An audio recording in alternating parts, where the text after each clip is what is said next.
So we're seeing obviously a restriction of bank capital provided to the mid-market, and that's been throughout the financial crisis, and I guess we can all agree it's going to get worse in future years as Basel II, Basel III and Basel III kick in. Are you beginning to see, Michel, the emergence of an alternative lending market which can fill the gap?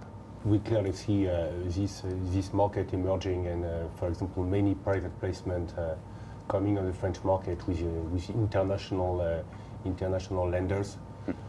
So it's not only a pure local market, but a market which is becoming much more international.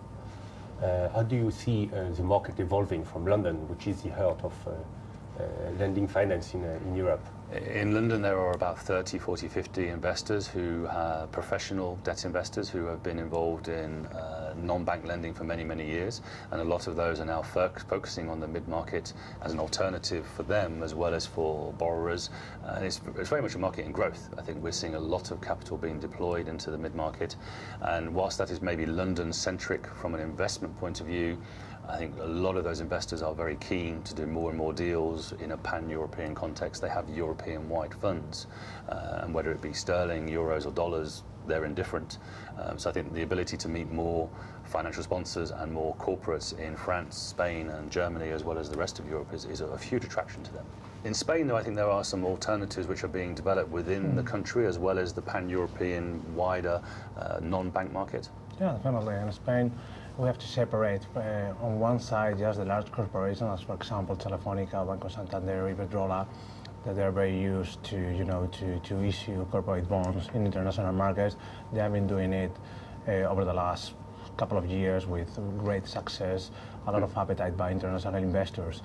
What we are facing a problem is, trying to get some financing for medium-sized companies, and there are some new alternatives in the market that they are coming up. As for example, the MARF.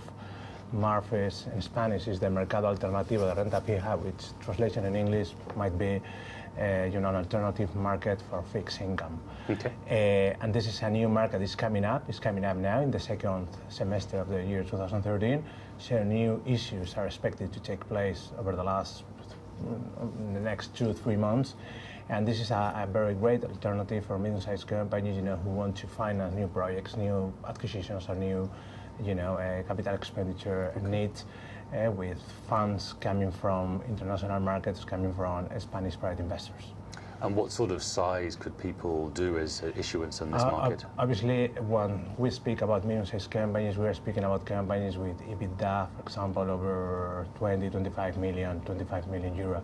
And it has no sense to get into this market for bond issues lower than 25 million euro, more or less. This is the minimum request. And do you think the initial investors in this in the MARF funds will be domestic Spanish money, as maybe international money begins to find more confidence in Spanish growth again? Yeah, I think so. We have been testing with some foreign and internal investors, some Spanish investors, and we understand that at the beginning, in the first issues, the first deals that take place in the market, probably there are some Spanish investors, more than international. Once international investors, they can see that the market is driving well, is going well, that there are not some more issues, that Spain is doing, is doing well, is performing better. We can expect some international investors coming into the market. So Eva, obviously Germany has been in many ways a powerhouse in the last 5 years through the financial crisis from both the political and an economic point of view. But I guess there is going to be a contraction anyway in the banking market, and it would seem that alternative sources of capital will be as relevant to German borrowers as the rest of Europe. As you said, Germany is luckily and in a very good economic condition, so that really helps us, helps the economy run. But nevertheless, I said before that we have a very large base of banks in Germany, local banks and banks from abroad.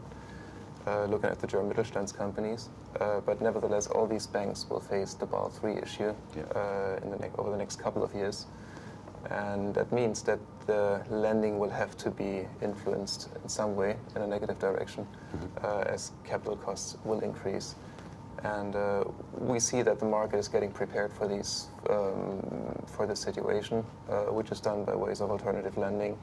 So we're speaking about large funds doing direct lending, which are structured in a very flexible way, so that they can play in the loan market and in the high yield market. These are features that have been hardly seen before. Yeah. We also see new stock indices.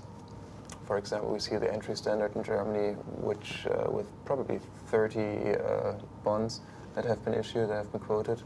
We see a prime standard, which is getting increasing attraction. So I think all these are clear signs that the German market is also steering towards non-bank lending. Certainly seems the case from London. Yeah.